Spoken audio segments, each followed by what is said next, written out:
Going to be covering agentic commerce and how AI agents are changing product discovery and what retailers need to do about it. So we've seen a lot of AI bot traffic increase over more than 5 times in 2025 alone.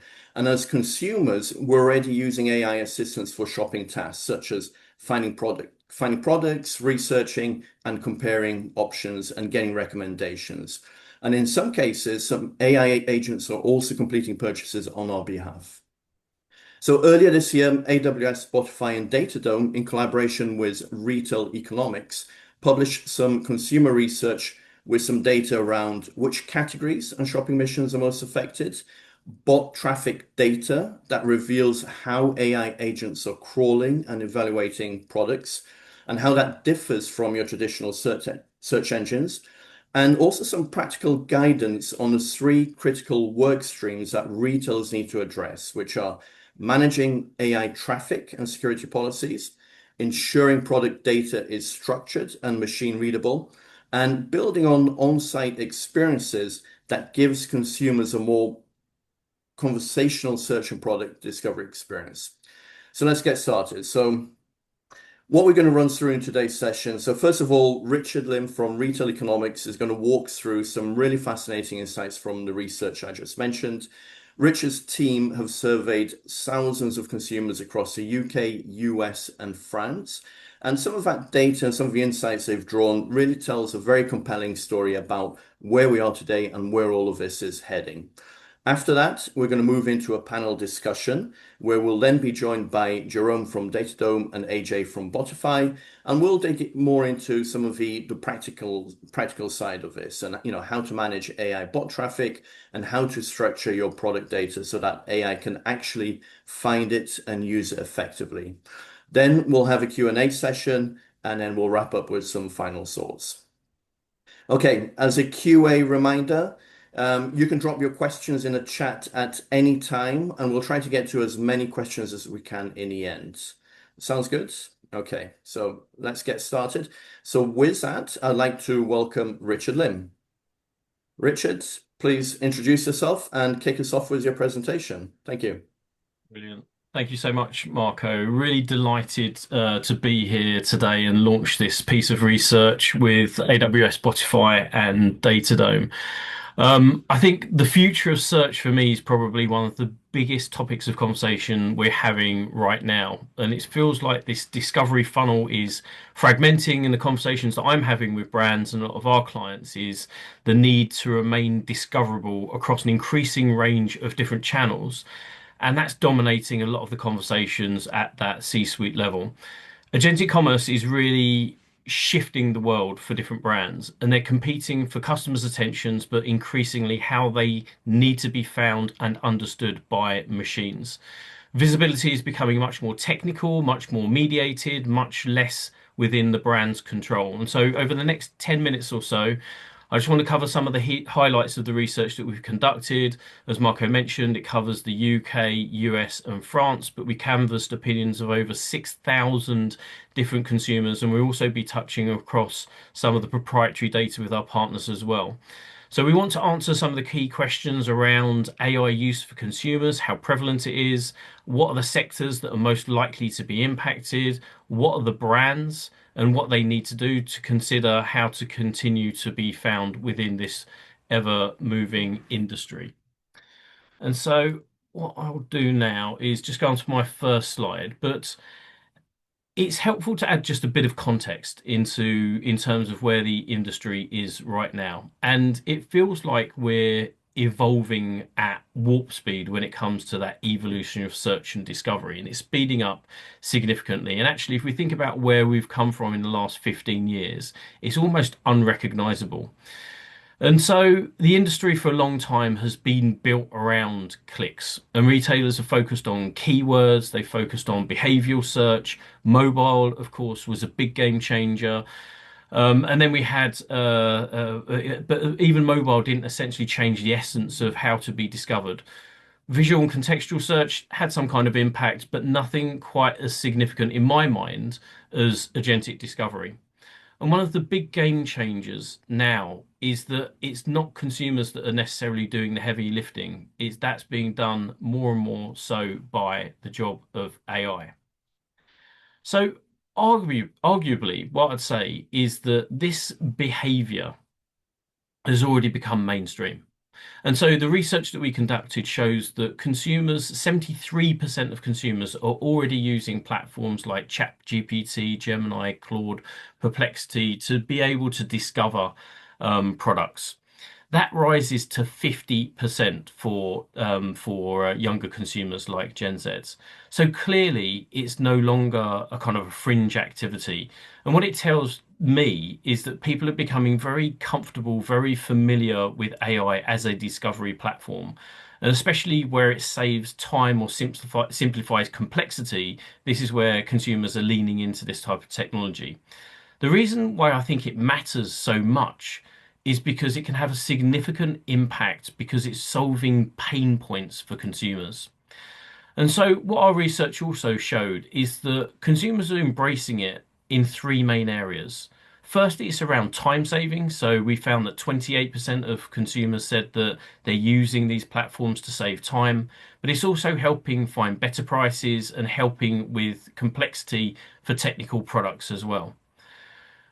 What that tells me as well is that AI is strongest where it feels like it's starting to alleviate some of the heavy lifting for consumers. It's helping to do the hard work for consumers. It's helping consumers that are short of time, overloaded, or maybe even unsure what they're looking at.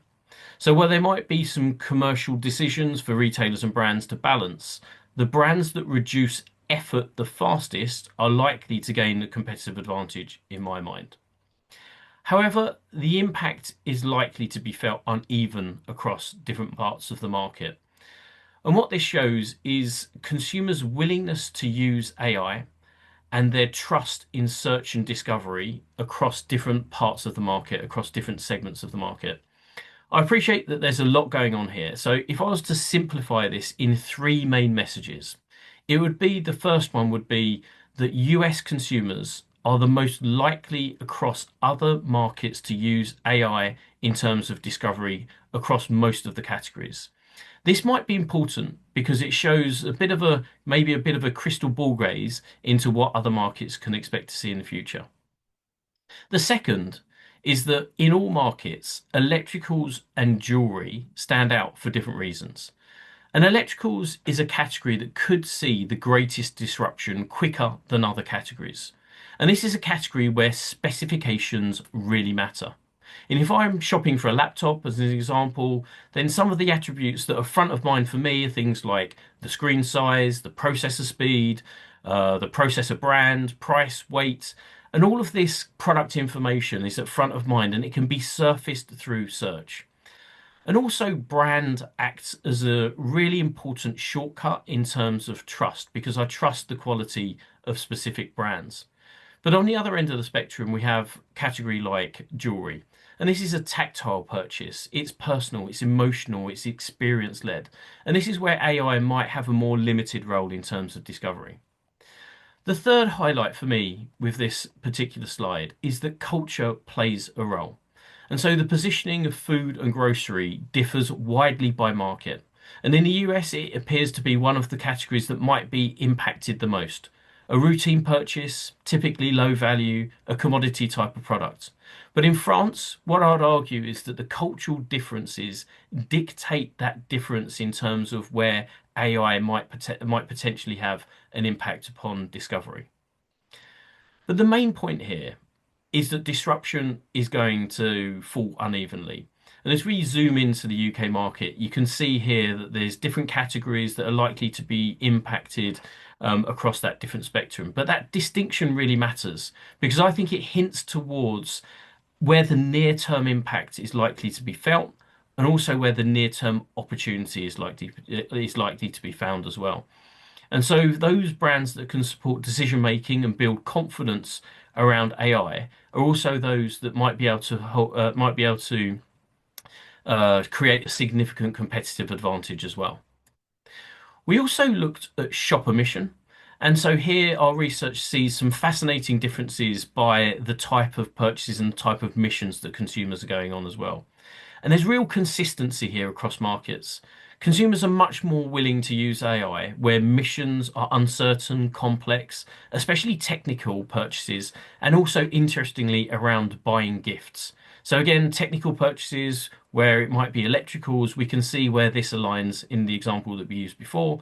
But sometimes, but interestingly, where we see it with buying gifts, then the impact on gift purchases here could lead to a significant impact within this particular category. And so where AI could play a more influential role on the customer journey, where it's actually leading inspiration for certain types of purchases. There's also, of course, going to be differences in terms of barriers for the uptake. And while AI use is already widespread, it does differ by consumers. And gaining trust, whether that's going to be output, data concerns, or privacy, they will matter. And what our research found is that over a third of consumers are comfortable with AI recommendations, but far fewer at the moment are ready to let AI act on their behalf. So there's this bigger gap between assistance and delegation.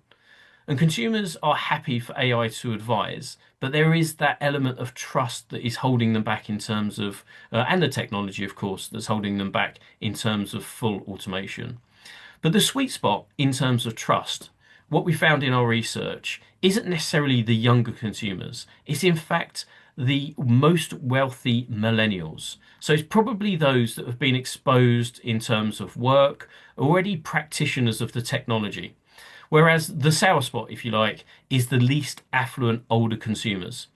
And also, interestingly, you can see there in the bottom right, for comparison's sake, it's interesting to see that when it comes to discovery, whether it's AI web browsing, retail chatbots, or AI platforms, all groups have more trust in those AI platforms than they do in social media for discovery. Underneath all of that consumer discovery, brands are trying to figure out what this means and what they need to do to keep up with this pace of change. And this is changing the dynamics of digital commerce. This is data from Botify that shows that bot traffic is up 5.4 times in 2025. So that in its own is pretty extraordinary. But a really important point is what it does to your visibility and measurement.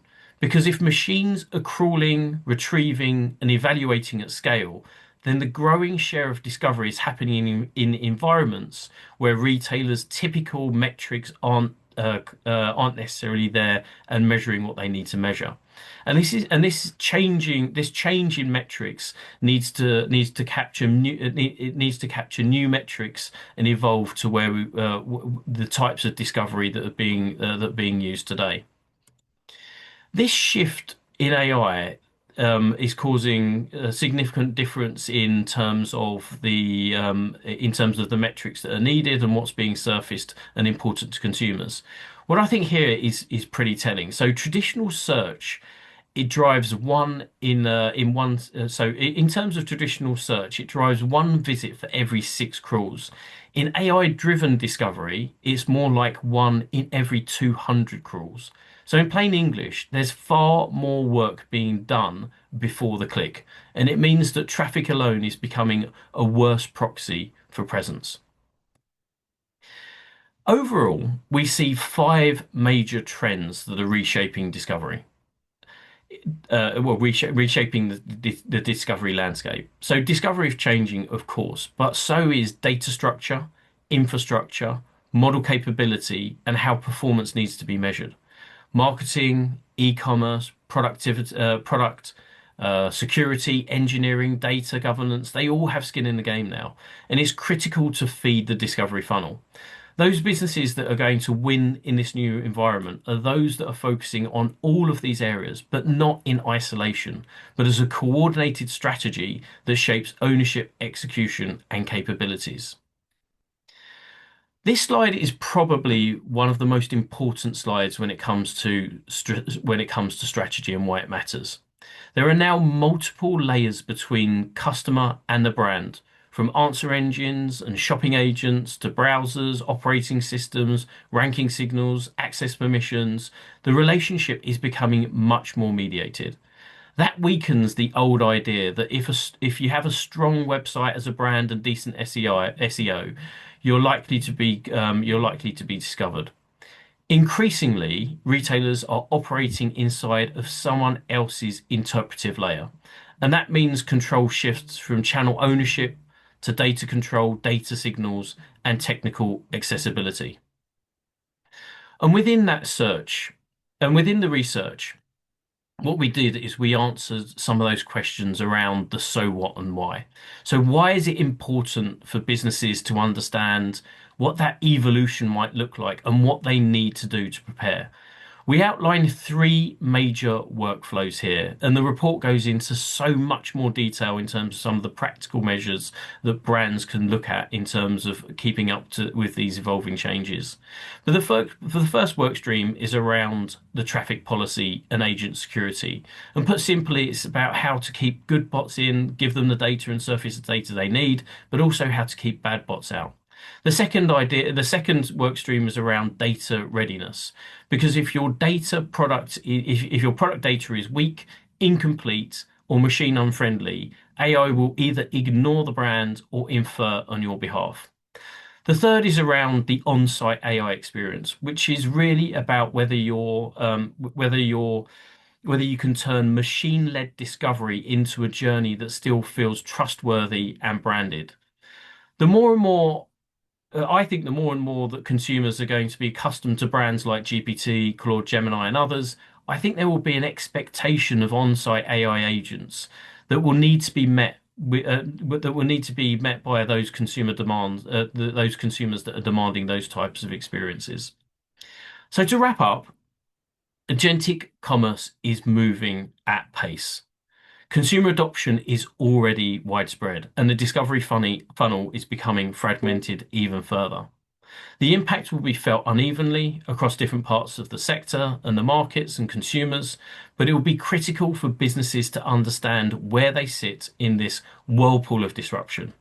Traditional SEO metrics are no longer enough, and that AI-driven traffic can distort some of these analytics, and having safeguards in place is critical. The risk here is not that AI is going to replace the website entirely. It's about the reduction in website traffic and how consumers are using your site as well. So I'll leave it there. I'll hand back to Marco as we head into our panel discussion.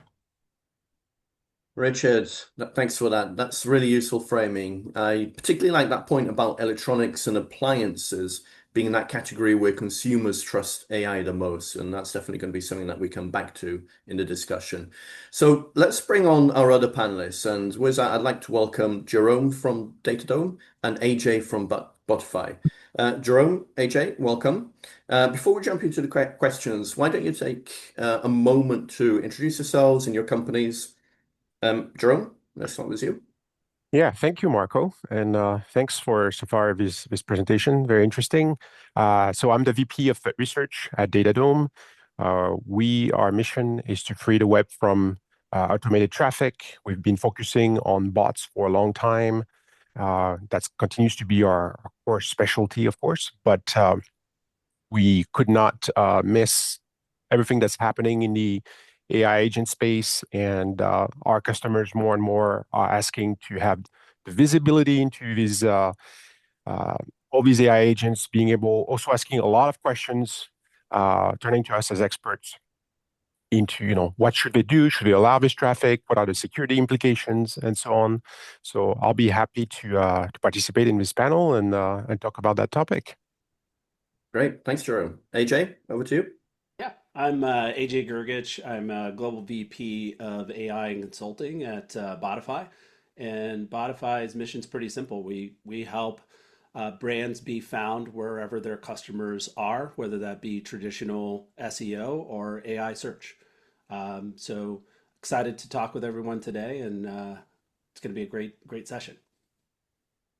Perfect. Thanks to both of you. All right, we're going to jump straight in. So, Richard, I'm going to come back to you here.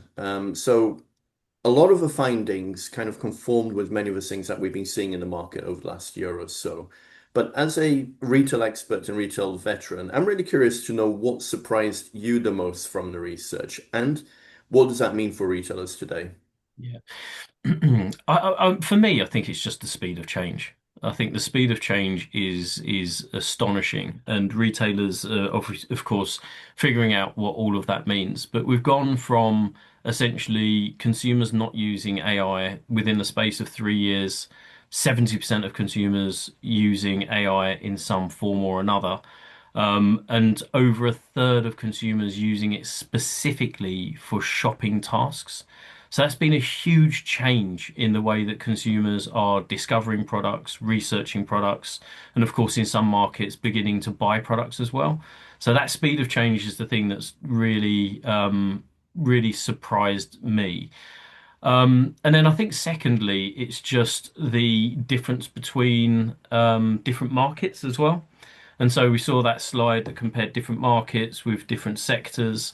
And so the main point for me is that the impact of AI is going to be felt unevenly across different parts of the retail market, and then even then different markets within that as well. And then we saw the slide about the different shopper journeys, shopper missions. So I think going into this, I was probably thinking that food and grocery would be one of those sectors that would be up there in terms of most impacted. I was thinking along the lines of, routine purchase, low value, low mental effort. In the UK, at least 80% of consumers buy 80% of the same products every week from 80% of the same supermarket. So there's that kind of consistency in purchasing. But actually, that wasn't the case. It was something that came out was electricals, and again, when the data came through and you considered it and you rationalized why that might be a product category that was most likely to be impacted the first. Of course, it kind of starts to make sense where the specifications matter. There's complexity. It's a considered purchase. There's a lot of that pre-purchase consideration where research is really, really important. And the product data again is really important because all of that can be surfaced during that research phase when they're using these types of platforms. So I think, yeah, so speed and also just how that fell across different sectors was really interesting for me. Yeah, and that rate of change is unlikely to slow down anytime soon, right? And I agree with you. I think when you look at agentic commerce, at the far end of the spectrum, it's that fully autonomous purchasing by bots on our behalf, right?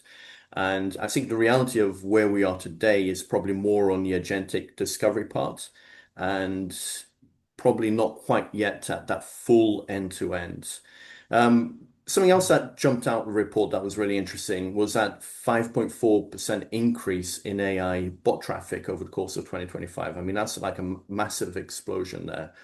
And Jerome, as these AI agents increasingly interact with retailers' websites, what are some of those newer security challenges that are emerging, and how do they differ from your more traditional bot threats as well?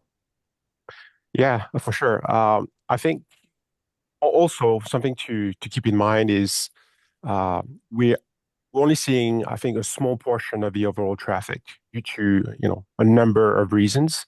But we've been conducting studies at Datadome in terms of that visibility, which to me there is a bit of a conundrum because um, there is an increase, but at the same time, we found that 80% of AI agents will actually properly identify themselves, right? So when we kind of measure this increase,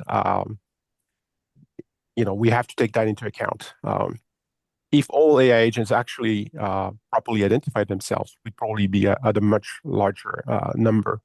And also, the other side of that equation is that we found similarly is 80% of websites do not verify that this is actually the agent that's being announced. They they blindly trust it, and we saw that doing some simple spoofing testing, right? Where You use something very, very common and very, very abused, which is your user agent string saying, "Hey, I'm ChatGPT user."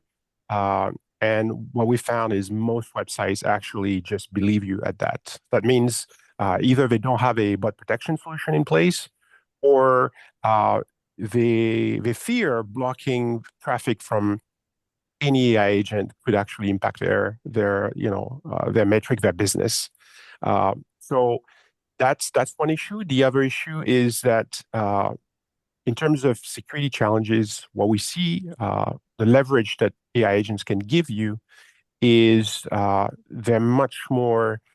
We know they're much more autonomous. They're much more dynamic. And so, in terms of the threat landscape, when we've been fighting bots for many, many years, uh, we know that attackers are relying on particular scripts, and they have come to a degree where the sophistication has definitely increased. But with the advance of AI agents being so readily available, this is another weapon in their toolkit. And with AI agents, not only can they leverage them for spoofing attacks, or even just to borrow on their legitimacy and the fact that most websites actually allow them not lose their ranking. They're able to perform attacks that are faster, that adapt more quickly, and at the end of the day, place our customers in a tough spot. They want to balance those security challenges, but also they want to keep in mind that they don't want to lose any revenue. So at the end of the day, because, and we can talk about that, I'm sure, is the fact that unfortunately, even though there are certain standards in the industry, uh, for the most part, AI agents behave very different from one another, right? One company may have a particular standard or respect certain things, but another may not. So a lot of the customers that we talk to feel very insecure about that, and how do they apply this policy? And I think um, it's no longer sufficient to say all crawlers want to block them, and all these indexers want to allow them, because ultimately, there's different types of AI agents that kind of blend. They blur the lines between the categories. Some of them are used for multiple purposes, right? So that creates a lot of open questions for our customers, and obviously, it increases their security and risk exposure. Thanks, Jerome. Yeah, that's really helpful. So it's not just about blocking everything or letting everything in. You really need to understand the agents and their behavior and the intent behind that agent, and then react accordingly to that. Um, AJ, so the research, and Richard took us through this, identified these five forces of disruption that's going on right now. Includes things like the rise of agentic AI, which made possible by the evolution of these large language models. The way that the data needs to be machine ready for the bots to ingest, to things like, how do we measure performance going forward? So, how are you helping your customers think about being discovered in this new landscape? Yeah, it's a great question, and it's 9:30 here in St. Louis. I think I'm on Coke Zero number three, so buckle up. Uh, the you know it starts with discovery as the first force to kind of really have in your mind, which we've been talking a lot about this morning. I used to say we lie least to our search bar, and that's because discovery started at the search bar. Increasingly, discovery is starting with a conversation with AI, and so looking at the stats in the study, 73% of consumers across, US, UK, France have already been using AI assistance, primarily in that research and discovery phase, right? But around 40% are using it specifically for shopping, like product ideas, comparisons, recommendations. And so my thought there is simple. that's not only early adopter territory, that's mainstream. That's here now. And so discoverability, I think, is the first force. The second is data. Um, so structured, accessible data is what an agent needs so that it understands context about your brand and your product. And so messy, inconsistent data and taxonomies kind of render your brand invisible. And so data is huge. I would go then to measurement, as you mentioned. Um, Bot traffic is exploding, up over 5x in 2025 alone. What does that mean though? Like when we say bot traffic's exploding, like what does it mean in the real world? What it means is that impressions are exploding and that's masking performance in your measurement. So we mentioned a few stats again, and I want to hit on this just to make sure that's sinking in for folks. So in this study, we show OpenAI sends about, it's 198, we'll say 200. So it crawls 200 times for one visit sent. Google is 6 to 1. So 200 to 1, 6 to 1. Now you could look at that and you could say, well, that means that the traffic's worthless. The value exchange is all wrong. What it actually means is that evaluation is happening upstream. That's what it actually means. And so you have to change your measurement. If you keep reporting the way you reported in 2020, in 2026, don't be surprised when all your numbers look bad. You're reporting, right, the old guard. And so you have to change your measurement. The next is, pretty obvious, so I won't go too crazy there, but LLMs themselves, they just every 6 months, they get smarter and smarter and smarter. Actually, it feels like about every week nowadays. So they get more task specific, and those tasks are coming for commerce itself. So you're seeing more and more even retailers coming out with their own agents. Obviously, Amazon has a ton to say about this. But you're going to get more task specific agents helping consumers do the last mile, which is what not really happening today, which is that transactional phase. And then lastly, I would say would be accessibility. So um, essentially, if you're not machine ready for crawlers, for AI crawlers, don't be surprised when you're invisible to the consumer. It's really, really that simple. And so I close with this. If an AI agent can find your product, okay, that's your first, like, got to get that hurdle, has to be able to find it. It has to be able to understand it. Does it have the context of your brand and your product? And then thirdly, does it trust you? If the answer to any of those three questions is no, you're going to have an AI visibility problem. And so that's how I really want you to think about it as a brand going forward. If you focus in those areas, you'll be focusing on the right things. Yeah, absolutely. So at a minimum, we should be approaching agentic commerce on the visibility side, right? Because that's a good, strong foundation that will set you up for the future. And you raise another really interesting point around performance. We'll definitely come back to that because I think that's a really important point for us to kind of dive deep into how to measure success going forwards. Richard, you kind of touched upon this briefly. So the report talks about different categories being impacted at different speeds across different geographies, and how that impacts trust in AI and the willingness to use AI. Mm. And then you talk specifically about examples around high consideration purchases, electronics, appliances versus routine grocery replenishment. How does age demographics also fit into this Mm. analysis? Yeah, I think this is really interesting because I think the temptation is probably to think that it's the youngest consumers that are probably like really leaning into this technology the most. And some of that might be some of the kind of a misconception, if you like, around Gen Zs that are always staring into their smartphones or the most tech savvy and things like that.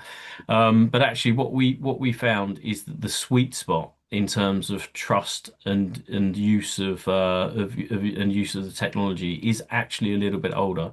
So it's the wealthiest millennials that are most likely to be trusting of the technology. So I mentioned in my presentation as well, practitioners as well probably had exposure to it at work in many cases, using it more frequently, and so that use is now permutating into everyday life. And so shopping, of course, being a significant part of that. I think again, like, everything moving at warp speed. I think, it's going to be interesting to see how this evolves. I wear a slightly different hat from CEO of Retail Economics, which is actually I sit on the Strategic Advisory Board of the University of East Anglia, and we spend a lot of time talking about how AI is affecting students, the way they study, what's an appropriate way to assess their work and things like that. And actually listening to some of the students and how they're using AI, I think is really fascinating because we are at the cusp of having a cohort of young students that are leaving university that are essentially AI native, and how they then use that experience that they've had in integrating the technology into their everyday lives. When they become more commercially significant, they enter the workplace, they start earning money, and they are AI native. I think that's going to be a really interesting dynamic that plays out across the sector. And I'll just kind of like briefly mention something that I'll paraphrase Sam Altman, who was commenting on a generalized version of how consumers use ChatGPT, which is kind of older consumers use it like a Google replacement. Middle-aged consumers will use it like a kind of a life advisor, or advice around relationships or job advice or career advice, anything like that. Young people use it as an operating system. And so they're using it to kind of operate and automate some of parts of their lives. And like I say, as these younger consumers come out of university, AI native, and become more commercially significant as they enter the workplace, I think it's going to have interesting repercussions across the consumer market. Yeah, that's fascinating. So age is definitely a key dimension to take into consideration here. And AJ, I'm curious to hear from you on this. So, building on Richard's comments, and there's clearly stark differences in the discovery touch points as well, right? Because we know that younger consumers prefer starting many journeys on social platforms. Richard mentioned older generations doing keyword searches, replacing Google. As a retailer, though, how do you structure your content and your data then to be discoverable across multiple channels to meet these different age groups where they are? Yeah, I like that, and I like Richard's comments about the different use cases. Your first use case really is kind of like, oh, this is like kind of like a replacement for Google search, and I'll use it like Google search. And then as you advance, you're like, oh, can actually read my calendar and book my appointments, and it starts to become your operating model. And I think that's why there's some urgency. Like I said, the last mile isn't totally there. People aren't ready to trust the wallet today, but all of that discoverability is there, and it's there in spades. And when you think about the younger consumers, I think it's more than just, hey, they're using different channels. They're delegating decisions to those channels. And that's a whole different way of thinking about it, right?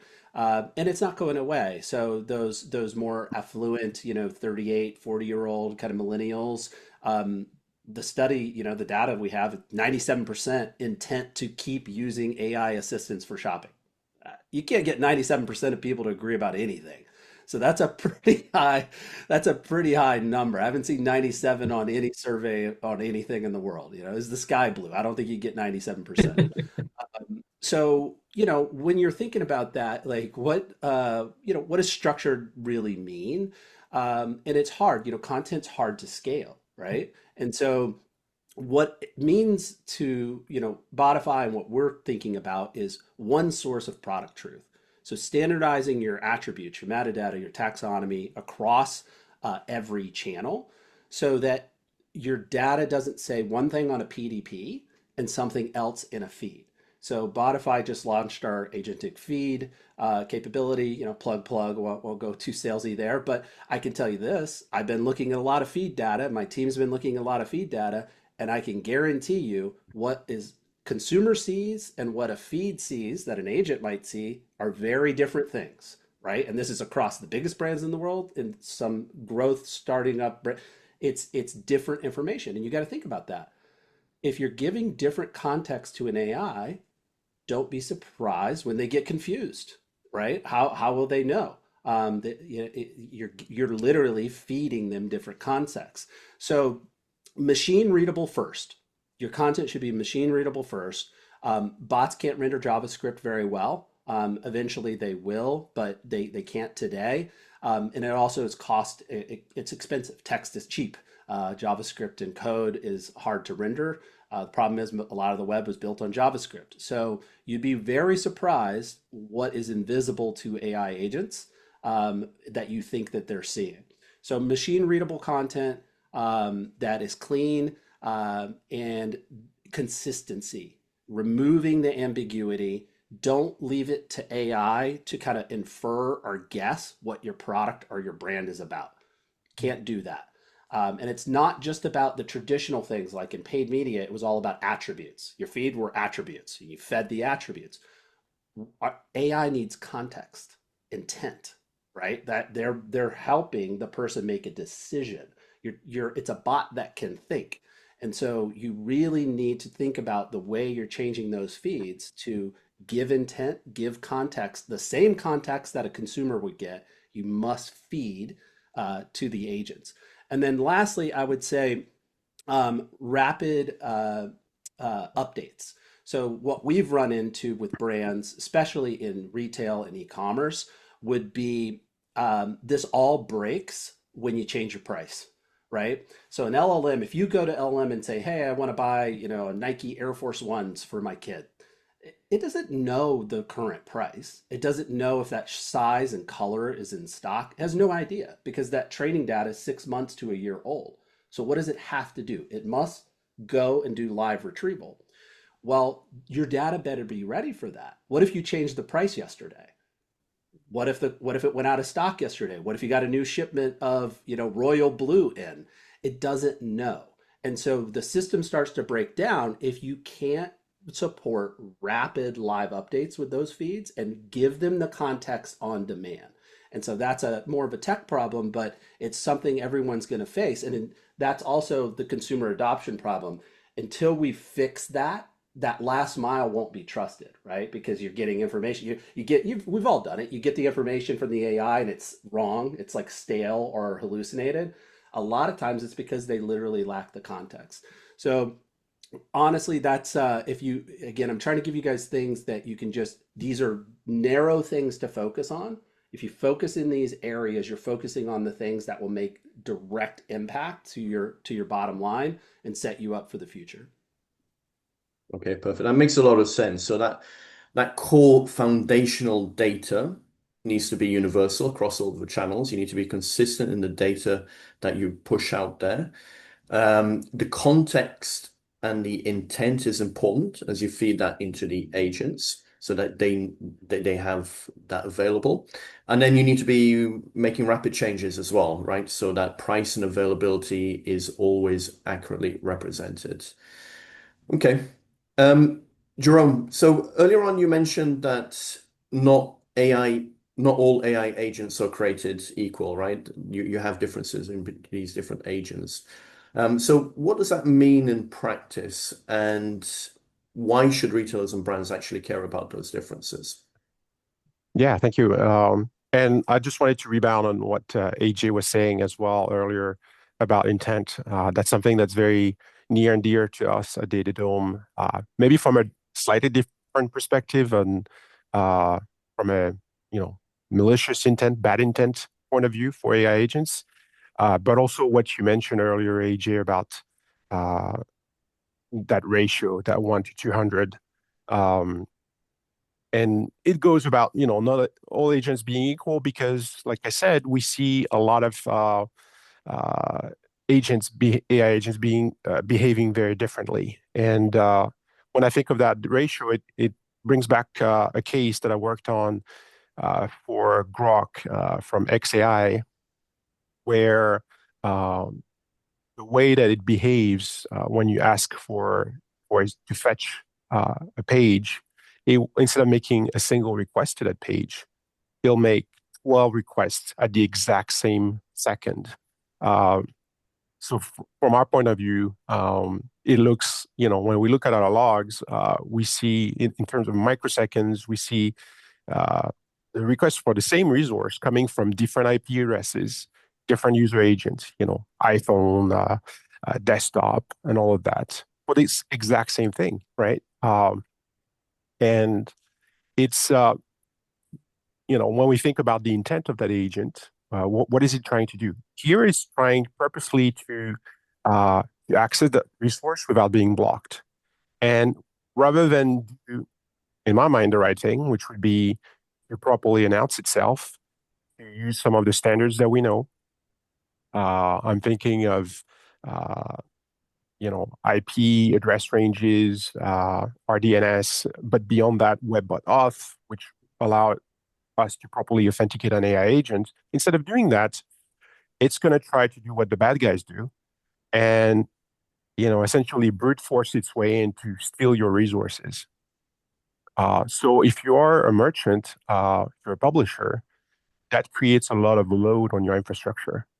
That also makes your analytics completely diluted. Like you're going to see a lot of traffic coming from supposedly a bunch of different users, but it's actually one single request. So think about doing that at scale.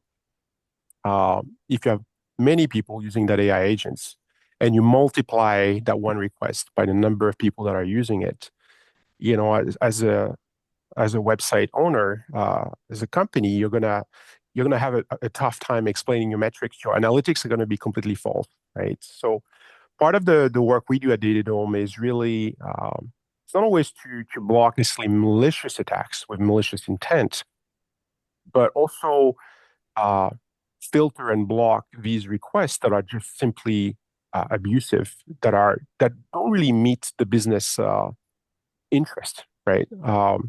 And I think at the end of the day, what we might see in the long term is things kind of starting to level out, where if AI agents don't actually follow standards, if they brute force their way in, publishers are going to take a particular stand and say, you know what, we're going to block you. If you don't identify yourself, we're going to block you. And that could be have a negative impact for those AI agents, and then start actually, applying proper, standards and respecting certain standards. I think we're still at the phase today where a lot of merchants are still very scared of doing anything that could hurt their business, right? They see this abuse from certain AI agents, but they still feel like, I don't know if I want to apply these policies because I don't want this to hurt my business. But I think as we give them more visibility into these AI agents, give them more control, they'll be able to make those decisions, and ultimately, not really impacting their business. So I think there's still a lot to learn here, and it does, thinking about what AJ was saying in terms of that volume, that equation of requested traffic versus what actually is valuable to our customers is something that we should really keep in mind. Okay, perfect. Let's definitely build a little bit on that, Jerome. We'll stay with you for a second, because that takes us to the next topic around measurement, right? So in the report, we talk about the death of a click. So this idea that traditional engagement metrics don't capture what's actually happening when with these AI agents, and what they're doing with a product evaluation on behalf of consumers, because that really happens before the users actually make it to the website. So how should retailers be measuring success instead? And how do they know if they're winning in the agentic commerce world? Yeah, good point. I think, again, it goes back to that visibility. And what we see from a lot of our customers more and more is asking us, in terms of the traffic they see, is this human? Is this agentic? Is this hybrid? More and more, we're moving towards hybrid traffic. And where it can be challenging if you have traditional SEO metrics and platforms, is seeing the difference, that hybrid traffic, because a lot of these agentic browsers, and I'm thinking of, ChatGPT Atlas, I'm thinking of Comet browser, I'm thinking of the extensions, Code extension, for example. They're all built mostly on Chromium, and when you look at traffic, this looks like typical Chrome traffic with the user agent, right? There's nothing really that indicates very clearly that this could be a session that's being driven by an AI agent, a human being assisted by an AI agent. But that really matters to merchants and to the customers we're talking to. They want to know, is this the AI agent that's visiting my site at this point? Because then maybe I should optimize the flow, as we mentioned, kind of what content can we serve best, whether it's pure markdown or more of the web MCP type of traffic, right? And so it's interesting for us at Datadome because we actually use some of the same technology that we use to detect bots in terms of doing client-side fingerprinting to detect these agentic browsers. Because purely on network signals, you can't tell the difference. The IP address coming from an agentic browser is the one for the user. It's not for the platform. The user agent is a vanilla Chrome, right? So you need to actually dig deeper and be able to fingerprint the user using these client-side techniques, identify signals that are not always easy to find. But when you do, you give merchants that visibility that, okay, this is a browser right now manipulated by a human, and maybe at that point in the user journey, they hand it off to the agent that's going to make the purchase. And our customers really want to know that, and they want to optimize for that, and that's kind of where we're trying to move into. Okay, great. Thank you, Jerome. Okay, I know we're starting to run out of time. So, AJ, there's a couple of questions here from the audience to you. So, one, to go back to the initial discussion around how can you transform intent to content? And then afterwards, there was another question around objection handling. So, some retailers are saying that traffic coming from AI agents to the website is only around 2%. So how do you handle that objection? Okay. So yeah, the first one on the intent is a great question. I sound like an AI. That's a great question. But it is because when you're thinking about a lot of that data, we were talking about agentic feeds. They typically fit a schema. What is the color? What is the material? The size? It's a schema fit. Well, if you're dealing with a bot that can think and they're thinking on behalf of a consumer, so they're going out, they know what the consumer wants and needs, they personalize it, they get all this information, you got to meet them where they're at. You're now talking to a somewhat intelligent being, if you will.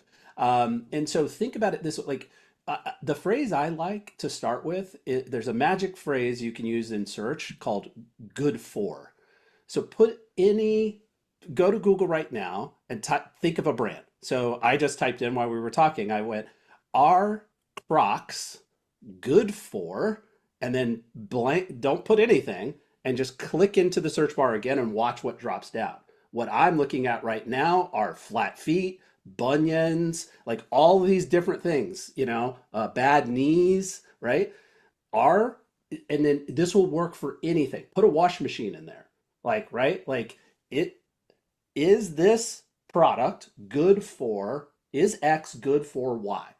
And that's the type of data you should be feeding when I say intent. That's what she wants. She doesn't want to care if the stroller is black. She cares that the stroller can be instantly foldable for the L train, right? And so intent, right? All the other things are there. You probably already have the attributes. You lack the intent. So start thinking like the customer. And I say this, I know we're short on time. AI is not just a technology you implement, it's a customer you serve. So you must serve that customer of AI itself, the intent that it lacks, the context that it lacks about your product and your brand, and it will reward you by recommending you back to the consumer. So think of it like a customer, not just tech. And the last one is, yeah, In it's one just minute. simple as timing.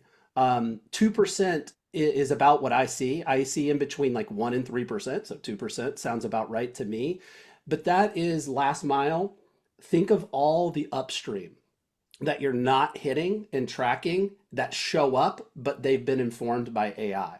When the technology catches up, like ChatGPT just came out with a lot more integrations for shopping. We saw it surge last time, it's in the study. It's going to surge again. It's just that the technology hasn't been there for real time updates for products. So people have been doing upstream discovery, and that's why you only see 2% downstream. That's going to get bigger and bigger and bigger as the tech improves and as the purchase journey collapses from 10 steps to maybe 3 steps to one inside of a chat. So it'll be there. It's just we're probably 1 to 2 Black Fridays away from it. Excellent. Thank you very much. All right. So I think it's time for us to start wrapping up here and moving on to final thoughts. So Richard, Jerome, AJ, thank you very much. I mean, this has been a really valuable conversation, and I think we could have gone easily for another hour and other questions that we didn't manage to get to, and other topics we haven't even addressed, such as, the impact on retail media. But I think the key takeaway here for everyone is that agentic commerce isn't something that you can wait and see on, right? So we're seeing that the bot traffic is already here. Consumer behavior is already shifting. And if you're not thinking about data readiness, traffic policy, and on-site experiences now, then you're really going to find yourself invisible in a world where these AI agents are making decisions on which products get surfaced. So it's important to get started now. Okay, so here on the screen, we've got a QR code. Please scan the code to download the report. Report goes into much more detail on the research findings and those 3 work streams, and presents some best practices as well that you can implement today. And thank you very much for joining us today. And finally, a massive thanks to Richard and the team at Retail Economics for the research, to AJ and the whole team at Botify, Jerome and the whole team there at Datadome, and to my colleagues at AWS as well for partnering with us on this. And most importantly, thank you all for joining us today as well. If any of you have any follow-up questions, feel free to reach out to any of us. Otherwise, we'll see you at the next one. Thank you very much, and take care, everybody. Thank you. Bye-bye. Thank you.